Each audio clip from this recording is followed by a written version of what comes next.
So I want to introduce David and Mary Jo Nutting from discovercreation.org. And Mary Jo is going to begin with a few words. Give her a big hand.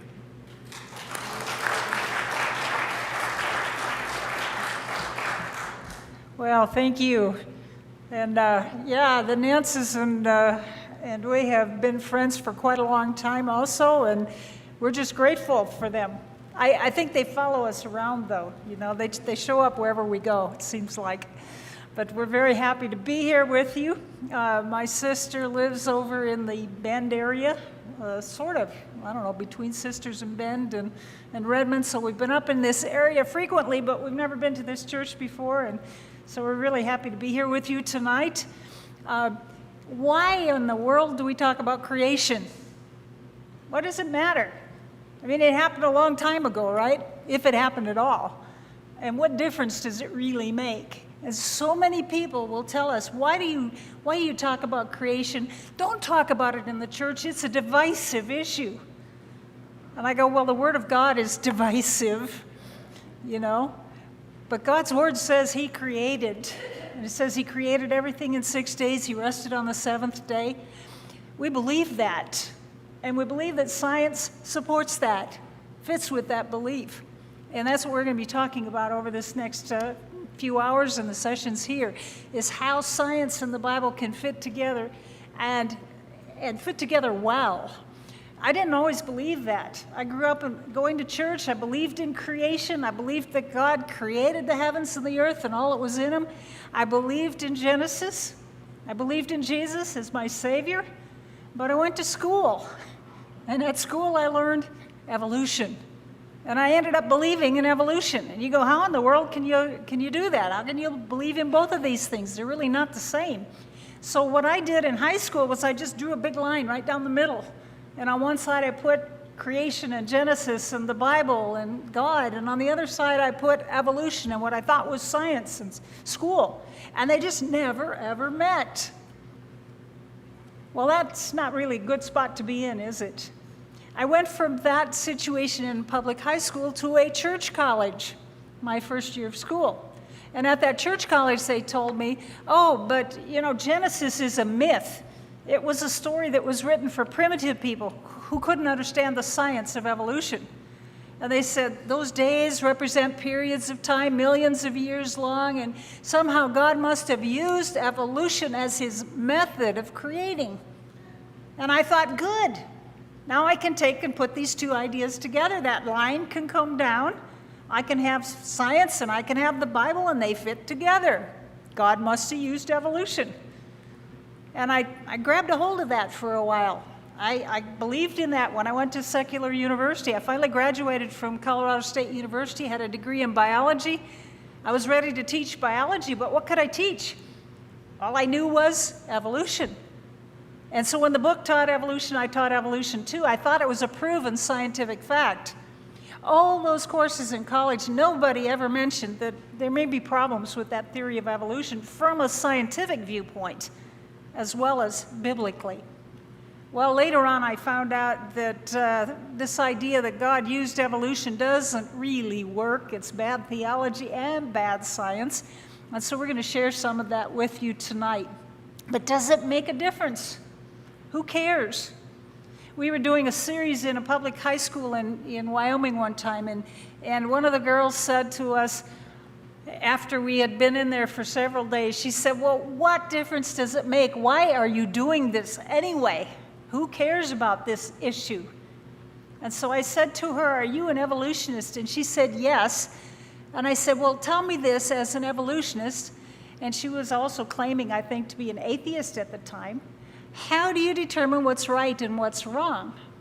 And she said, well, I guess majority rules. I said, oh, you mean we vote on it? And she said, yes. And so I said, okay, I propose that all girls with long blonde hair get tied up and thrown in the river. Now this was in Jackson, Wyoming. It was wintertime.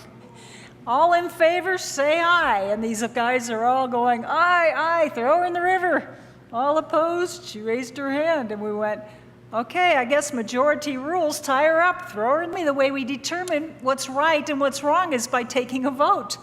Well, we just voted. You ever get that sinking feeling? Yeah, she would have too. If I hadn't stopped him, I think those guys would have done it. But you see, creation has implications that go far beyond the science, don't they? The implications of creation, if God is creator, and if his word is true, it has implications in our life, doesn't it? And if there is no creator, if we're just the results of chance and accidents and millions of years of trial and error and chance, then how do you determine right and wrong? Where's the foundation? There isn't any really, is there? You see, this creation-evolution issue impacts us greatly on that level of how do we determine what's right and wrong. But it also impacts us in our relationship to this creator, doesn't it? I mean, for some people, and many people tell us, why do you teach creation? It's not a salvation issue. And I go, you're right. In one way, it isn't a salvation issue. I mean, you're not going to have to get to the pearly gates and take a test and say, do you believe in creation or evolution? You know, we're not going to do that, are we? How are we saved? We're saved by faith in the completed work of Jesus Christ on the cross on our behalf and placing our faith and trust in him.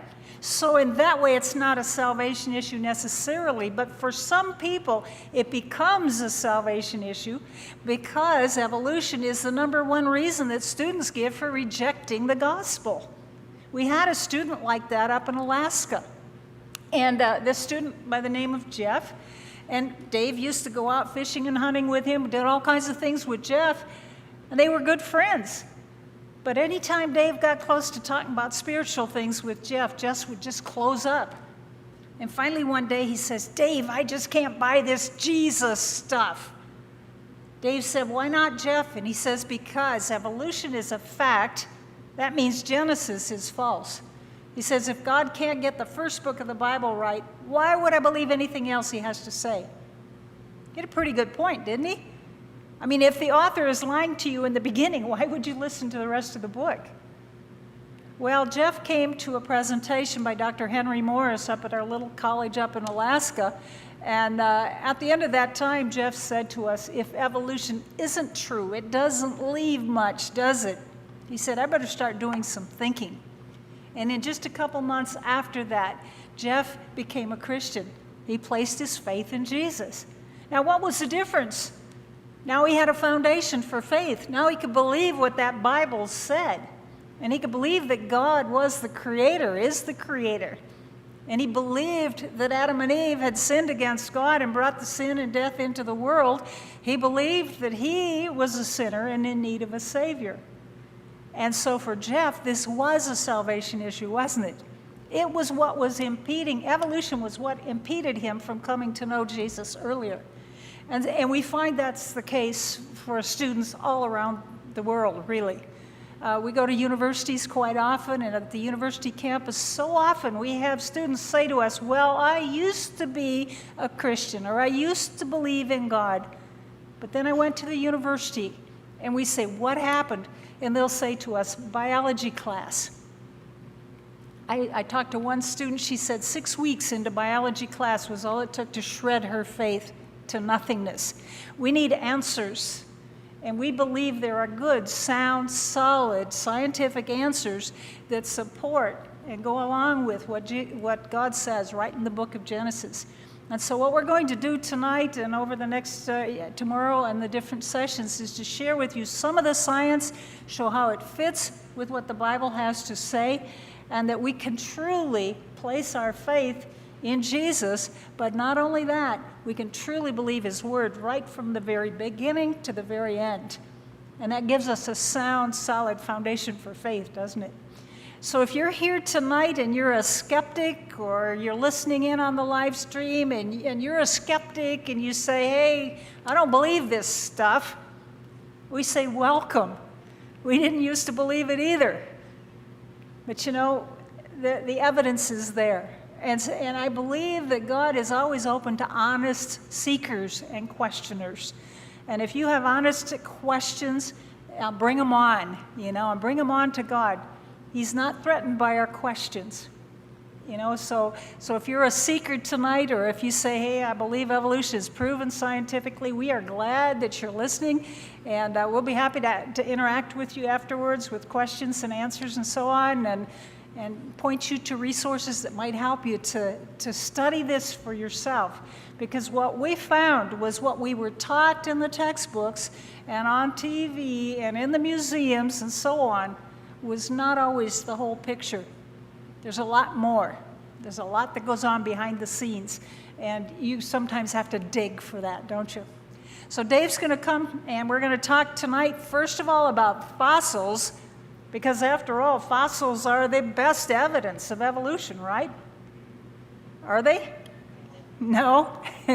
We're going to take a look at fossils. All right.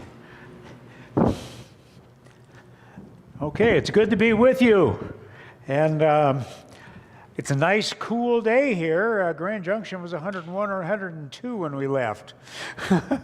So it's nice to be in the cool, almost like a shade here, but I bet you think it's hot, don't you? Anyhow, yeah, it's plenty warm. And we're going to get into this topic of, does the fossil record refute the Bible? You okay? All right. He told me just rip it out of here. Okay. All right.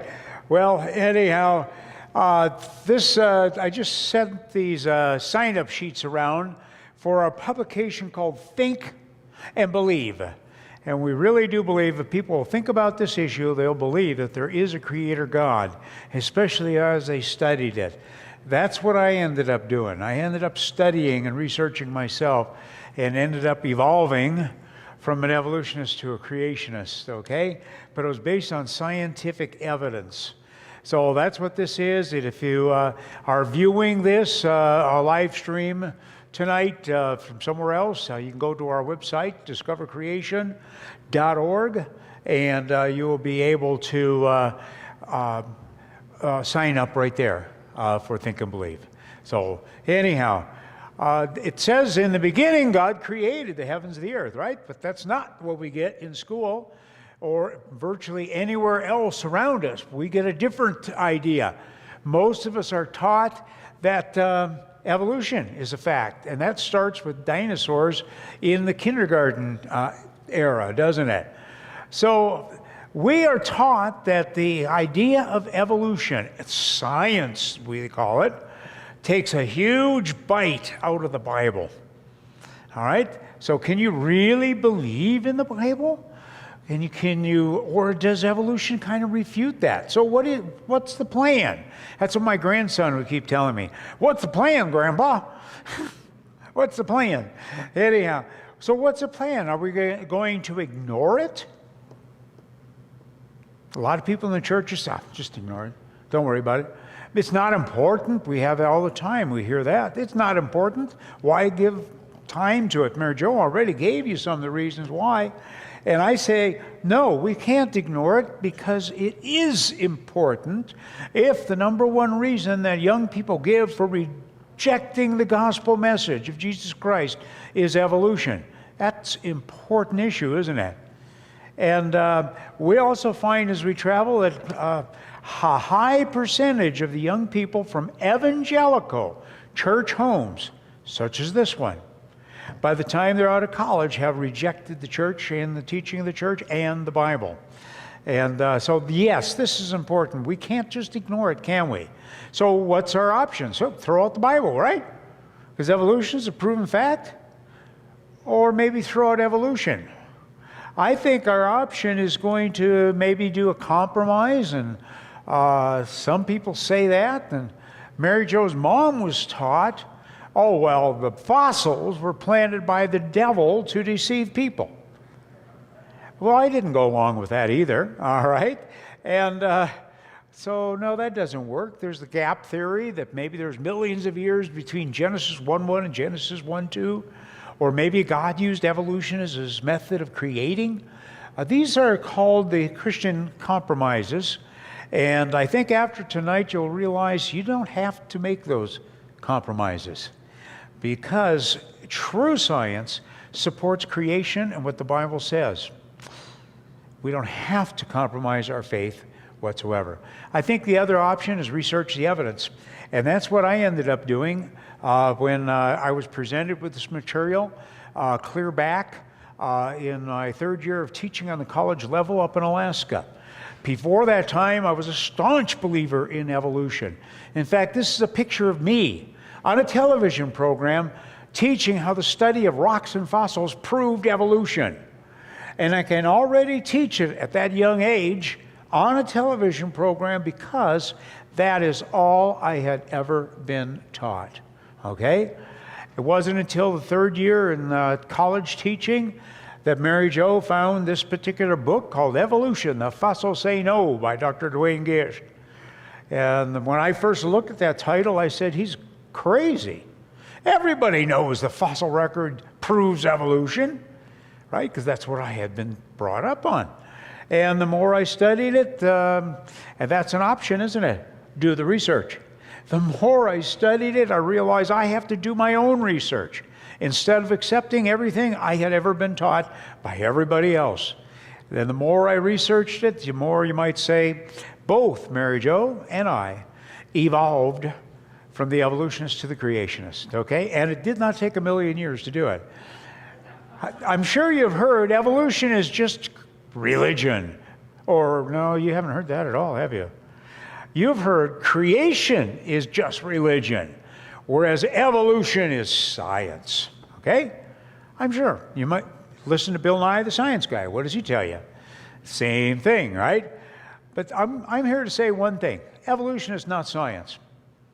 It is a philosophy posing as science. And when I'm speaking at the universities, this is where I duck behind the podium. What do you mean evolution isn't science? Okay? No, it's a philosophy. In fact, it's a pillar of the naturalistic worldview. And the naturalistic worldview says everything has to be explained by strictly naturalistic processes without God. That's naturalism. And so that's what's being taught in our schools all across this nation, and guess what? Over the world too. Right? Evolution is presented that way. And so it's a basis of naturalism. So we have to understand. We're going to be talking more about that in the morning, about evolution, not science. It's naturalism. I think people need to understand that. This is not a battle of science versus religion. It's a battle of worldviews. Is there a God or is there not a God? Scott Todd, who's arguing in the battle of the case that they had in Kansas, he was arguing that you can't even mention intelligent design because that means designer. Now you're talking about religion instead of science, right? Separation of church and state, can't have it. But he did say this, even if all the data point to an intelligent designer, such an hypothesis is excluded from science because it is not naturalistic. Wow. Whoever said science has to be naturalistic? That's where we're put in a box, and our students are being put in a box as well. There's more lights up here this time than there were earlier when we tested it. Could you see if we could turn off some of those extra lights up there? All right. I think it's affecting that part of the screen there. All right. Anyhow, so was Darwin wrong? Was Darwin wrong about the fossil record? And I'm going to give you 3 good reasons tonight why the fossil record supports creation and offers devastating evidence against the theory of evolution. Are you ready? 3 good reasons. First, what would evolution say? What would creation say? If you were to look at the rock record, you should see, if evolution is true, a record in the rock layers of constant change over millions and millions of years, leaving a lot of links, the in-between forms, and it would go from the lowest simple life to more and more complex life. Well, that's what I was teaching when I was on that television program when I was in elementary school. Right? That's what it was true. But I found out that wasn't true at all. It was not. If the Bible is true, what would you expect looking at the geologic record? You would expect a record showing complexity everywhere you look. Because God created things. If He created it, He created that to work in an ecosystem, right? So there's got to be a very high level of complexity. Things would be staying put. That's the word stasis, okay? And not the kind of change you would expect for evolution, right? And we would expect to find distinct kinds if we read the Bible and go for the biblical model, because God said in Genesis chapter 1, He created things after their own kind. 10 times. Think we ought to get the point? Not one kind changing into another kind. What we're going to find out this evening is that the fossil record supports the creation, but it also has to do with the fall and the flood. And that's what we're talking about mainly this evening, isn't it? Fossil record and the flood, and that comes on the second session. All right? Well, let's look at it and see what the evidence actually says. And that's what we're doing. Now, notice I'm going to be using a lot of evidence. I didn't open a Bible yet, did I? You can support creation by the Bible, yes. That's one of the best ways of doing it. But you can also support it from looking at what God made in the world, okay? And the fossil record as well. And so we're going to look at that. Look way down there in these layers where life supposedly began to proliferate. That should be very, very simple forms according to evolution, but it's not. Right at that red arrow is a trilobite. Trilobites look simple until you focus in on the head of the trilobite. And you find out trilobites had extremely complex compound eyes. Hundreds of lenses focusing an image to one point. Is that simple? And yet it's way down there in the fossil record. Now they've found a whole pile, thousands, of other eyes preserved in the fossil record. And there are over 3,000 lenses. The actual researcher says it looks like the eye from a recently swatted fly. That's what it looks like. It looks like it. It quacks like a duck. Why wouldn't it be a fly? A robber eye fly. That's exactly what it looks like. And here's the reasoning it can't be. According to evolution, robber flies and other insects hadn't evolved until several 100 million years later. So they can't be a robber fly, even though it looks like one, okay?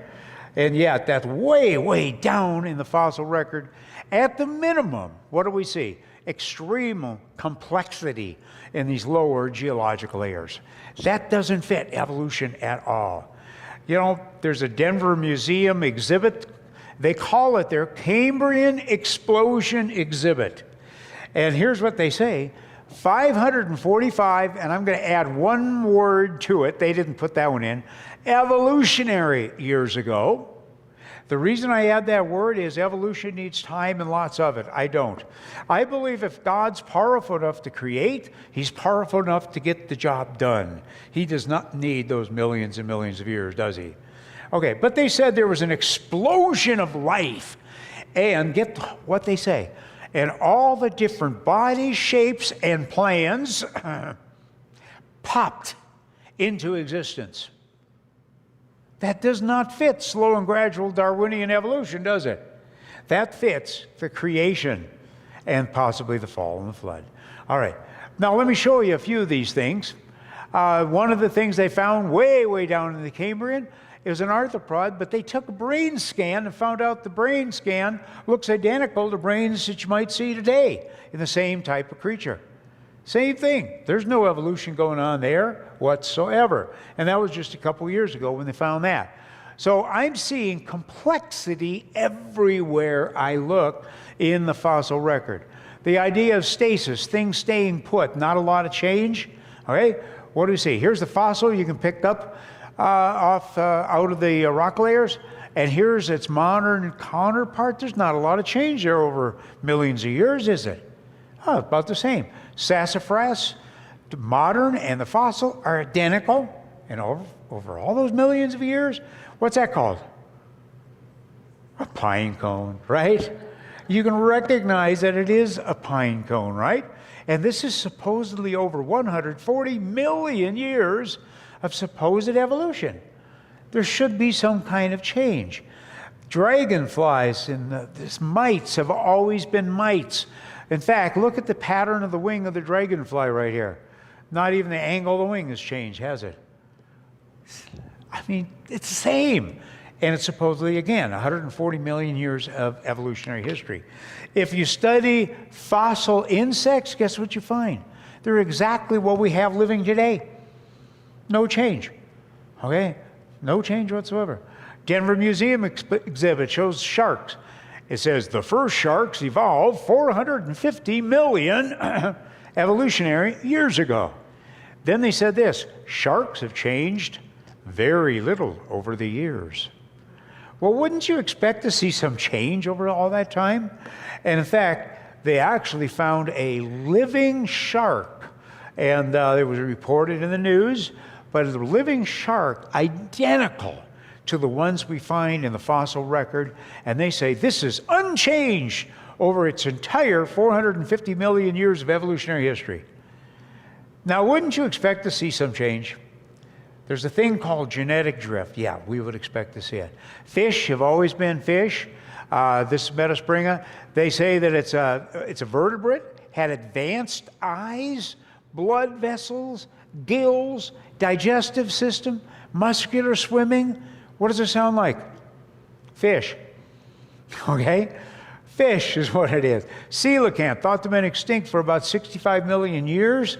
And in fact, we find it in the fossil record clear back 400 supposed million years. And it's identical. When they actually brought it up off the coast of New Zealand, they found out this coelacanth is exactly the same as we see in the fossil record. Okay? Unchanged for 420 million years? That doesn't fit evolution, does it? It fits creation. When they did the research on the living coelacanth, they found out this thing they used to call the protoleg looks pretty fishy. It was never used as a leg. It was always used as a fin. All right? That's what research has shown. When you find a woodpecker in the fossil record, guess what it is? 100% woodpecker. Right? No. Bats have always been bats. They found over 1,000 bats. Not one is an intermediate. Not one. You would expect some change, wouldn't you? Anyhow, hummingbirds are always hummingbirds when you find them in the fossil record. I like what they said. The amazing thing about this fossil, and this is from evolutionists themselves, the fossil is that it's essentially a modern hummingbird. My mind is a little blown. I love this. Where the whole hovering tribe of hummingbirds came from remains up in the air. Well, the dinosaurs evolved into birds. National Geographic, other magazines, museum exhibits are telling you that, right? And they say that there was a primitive-looking dinosaur that sprouted wings. Oh, there's the fossil right there. There he is. And if you use your imagination, these things are called feathers, they said. Well, guess what? This was found in China.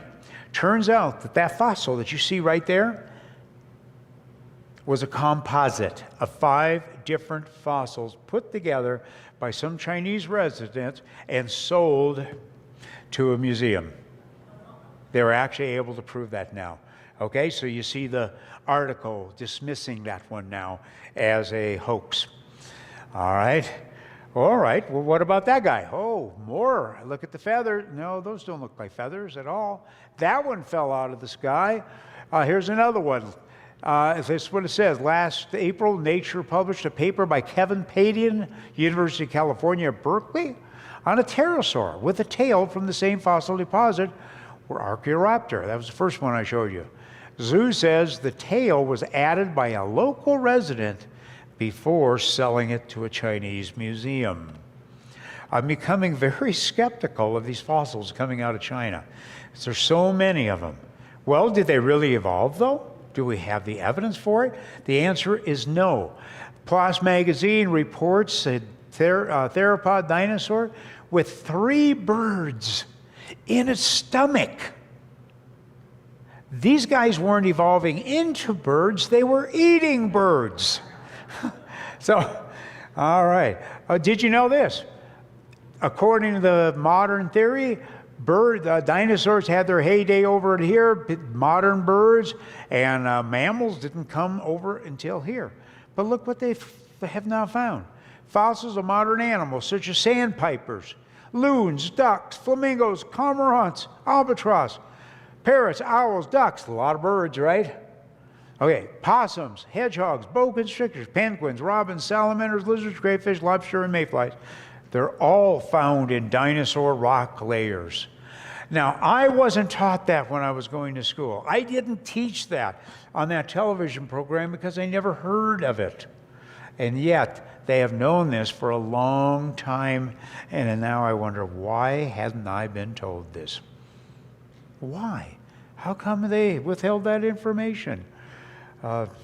Doesn't fit the evolutionary perspective, that's for sure.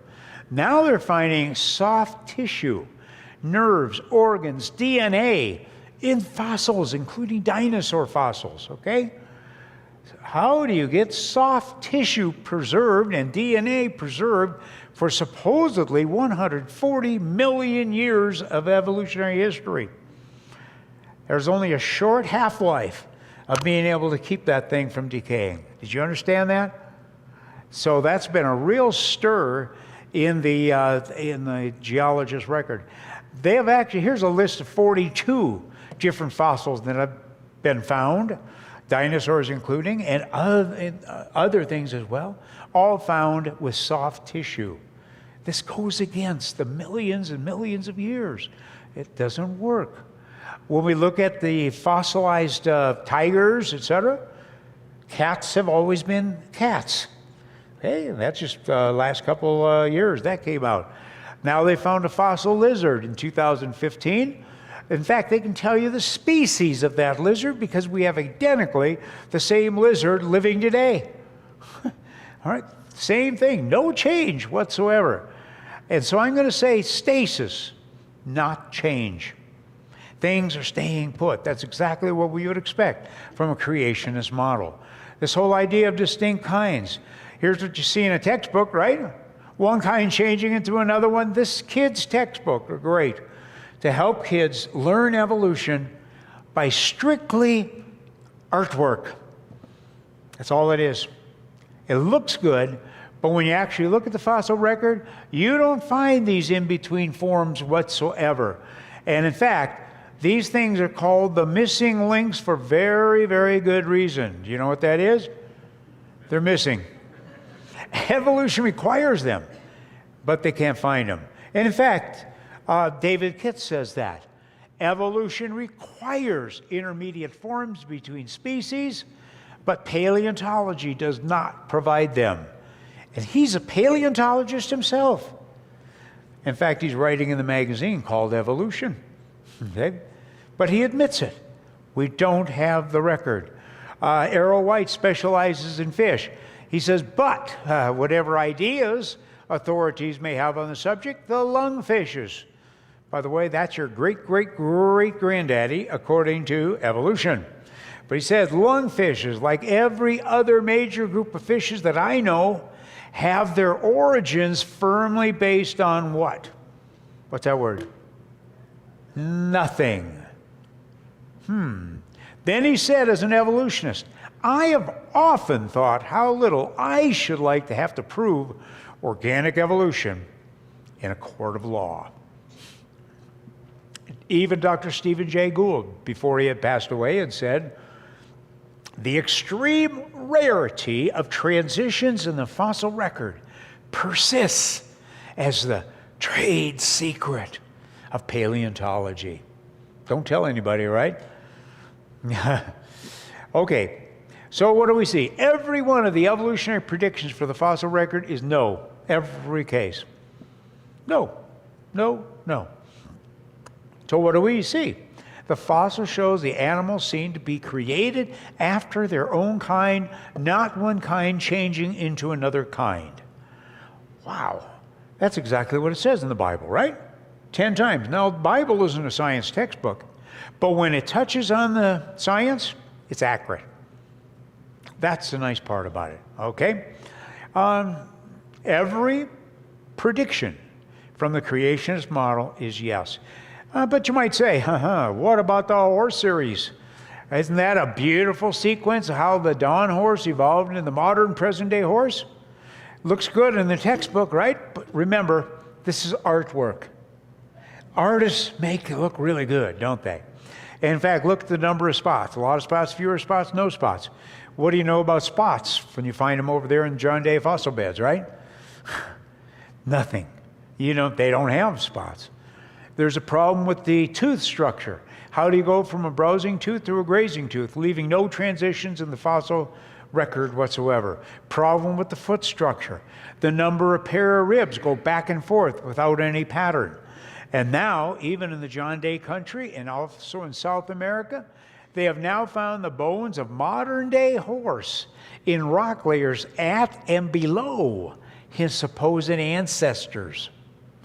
Now, you can't be your own grandmother, can you? So this is an issue. All right. Well, even that little guy right here called Eohippus, his correct name is not even hippus for horse. His correct name is Hyracotherium. Hyracotherium. We have living Hyracotheriums today. And in fact, there's one right there, lives in Israel. It's called the Hyrax, okay? About the size of a rabbit. How would you like to put a saddle on that beast? Hey, Dana, Hannah, what do you think? Now I'm doing like your grandpa does, right? Anyhow, no, you're not going to get very far on that guy. Now the textbooks also show you pictures of how a fish turns into the amphibian and later becomes you. That's a textbook picture. All right, that's what's going to happen. And so you say, hey, what's the evidence for that? Turns out nothing. At the time the book was written, there was not one fossil in between them. Not one. So the book, however, said this: missing links show how the process took place. Really gives us great confidence in the textbook, right? How can something that's missing, that has never been found, show anything? That was when that was originally published. Now they have about 8 different candidates for the transition from basically the fish to the amphibian. Every one has fizzled, except for now Tiktaalik is still on the scene, right? That's the latest. Bill Nye, the science guy, used that in a debate against Ken Ham, Tiktaalik. And the problem is, he should have known better, okay? Bill Nye was not up on the current data. It turns out that they found fossils that predate this, that show that 4-footed creatures were already walking along before this guy ever came on the scene. Okay, but that's those fossils were found in Poland. But anyhow, look at what they say: thick wrist bones. Time out. Why call them wrist bones? They were actually fin bones, unless somebody's trying to convince you of evolution, right? Etc. So much of that you get is a bias published there. In Hawaii, you go to their center there. Guess what they'll tell you? This guy evolved in the great blue whales. Did you know that? There it is. In fact, here's the closest relative to the blue whale now, what they're trying to tell you. And this is right off of their own website. Okay? Hippopotamuses, and not only hippopotamus, this is what led up to that hippopotamus according to evolution. And so you've got this guy evolving eventually into hippopotami, and then eventually evolving into whales. And that's what they say. Slow and gradual adaptations. I want to tell you one design feature that might be real interesting to some of you. You see those little nubbins on the blue whale? Aha, what are those for? They've now been able to study those, and they're using them on windmills now because they found out that this does a wonderful job of being able to cut the wind resistance. Okay? And not only that, they're finding out that their windmills made with nubbins work better than the smooth ones. Okay? Just a design feature for you. But the museum displays, they keep telling you that a dog-like creature evolved into a whale. Great artwork, huh? What's the evidence for it? What's the evidence? Turns out all they had were 2 small fragments of a jaw, and that was it. Is that enough evidence to get that whole creature? Absolutely not. But they have. All right. Here's Pakicetus. Wow, great artwork. What's the evidence for that? Turns out all they had were 2 small fragments of the skull, a couple of teeth and 1 patch jaw, 1 bone back here. All the rest that's light in color was never found. And yet the book said, bones prove whale walked. How can something, and by the way, they didn't find any legs, no backbone, no tail. How can something without any legs prove that the thing walked? There's a problem there. Well, that was the 1983-84 model. Now they found the 2004 model published, and here's what they think this guy might have looked like, because they found more bones. So my question is, which is the correct model? Which one is correct? Keep in mind, both of them are subject to a lot of bias when they're reconstructing these fossils.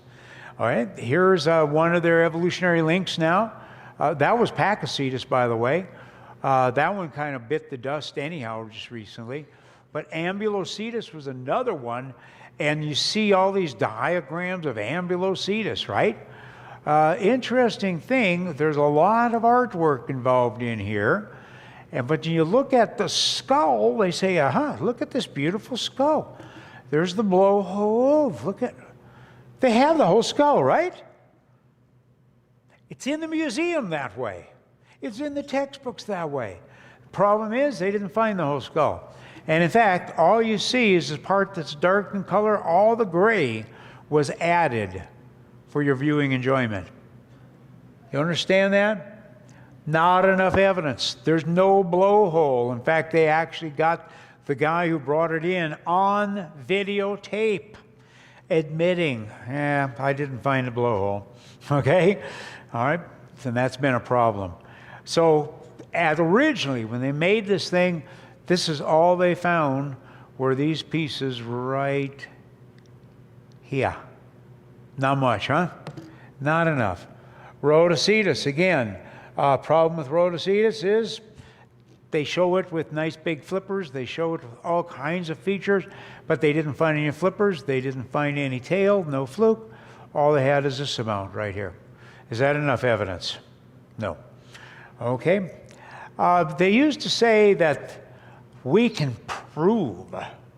In fact, Richard Dawkins used this just recently in his book, Against Creation and Pro-Evolution. He says we can prove the whales used to walk on land.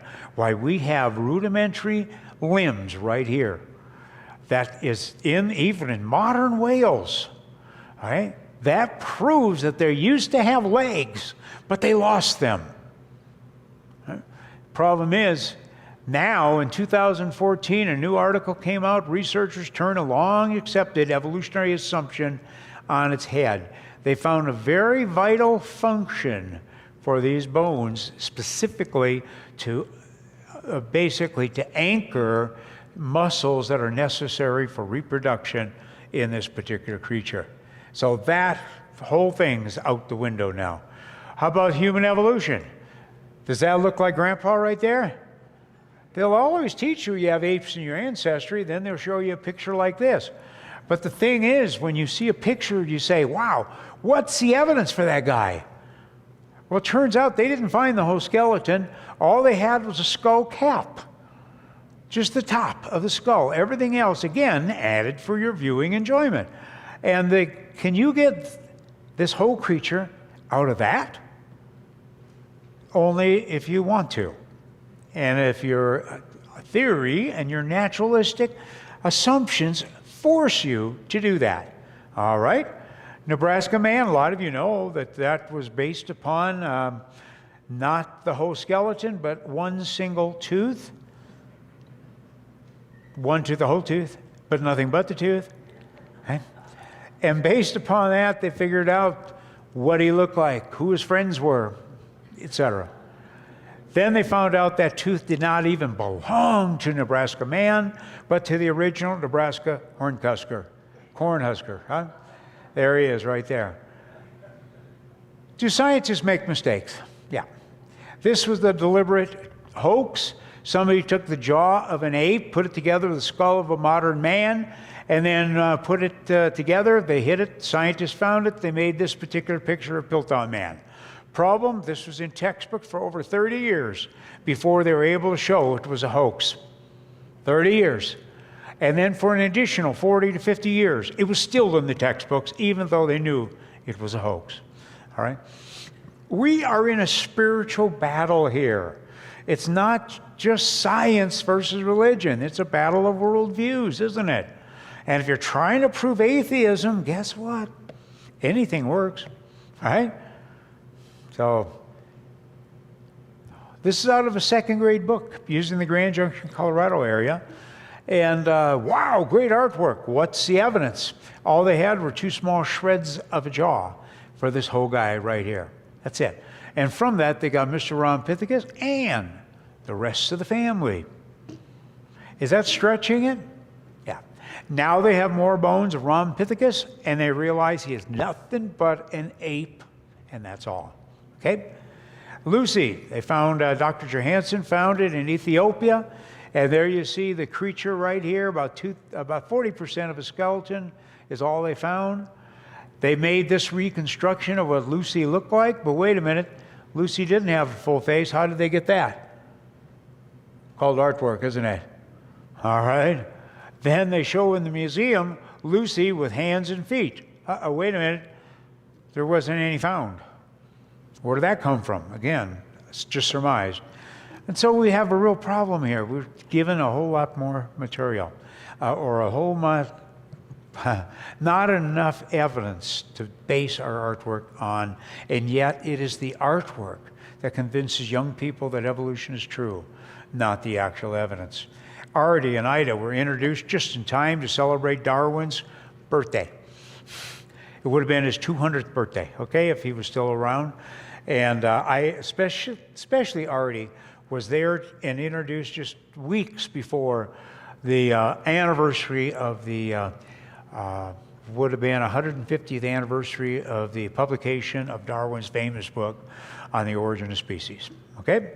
I'd say something was going on here.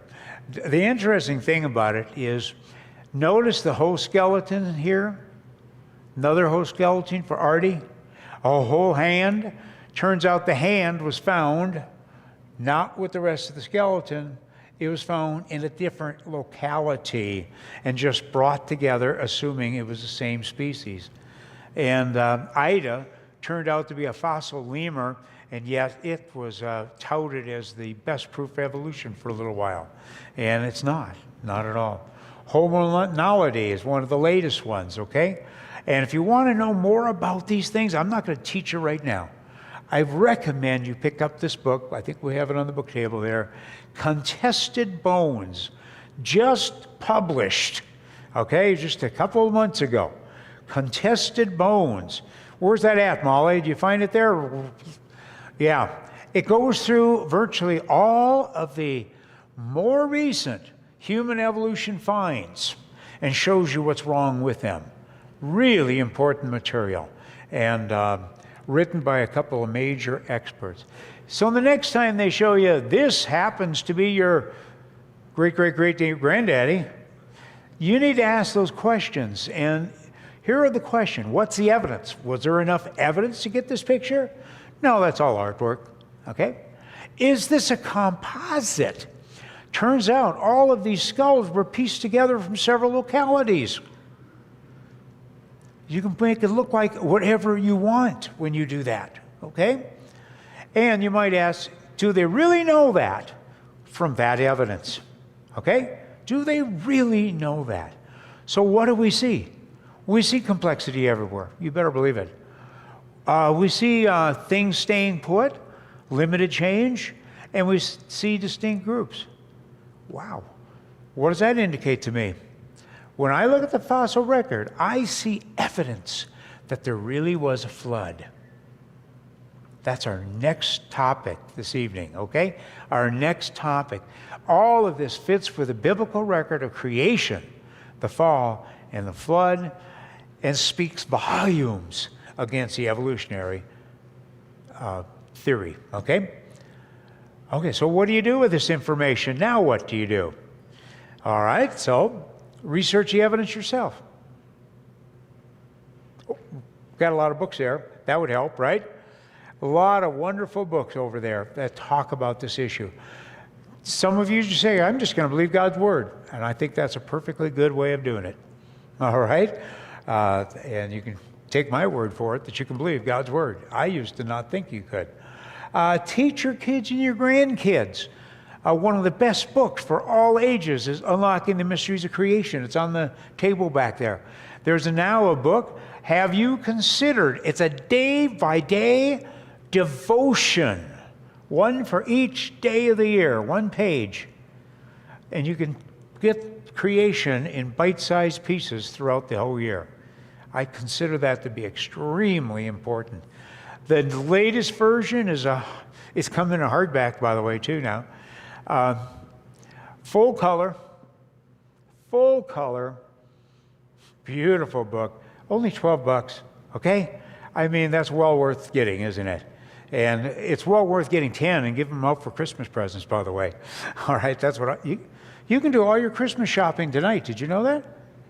Get it all done with. Wow, middle of July. We also give camps and Yellowstone Creation Tour. This year, Labor Day weekend, both years. 2019, again, Labor Day weekend. Costa Rica Creation Tour. If you want to join Mary Jo and I on one of the most fabulous tours you'll ever see, all from a creationist perspective. Come with us on our creation tour. Some things you'll never see in Redmond, Oregon, I'll tell you. It's a wonderful thing to do. Yellowstone tour, that's coming up soon.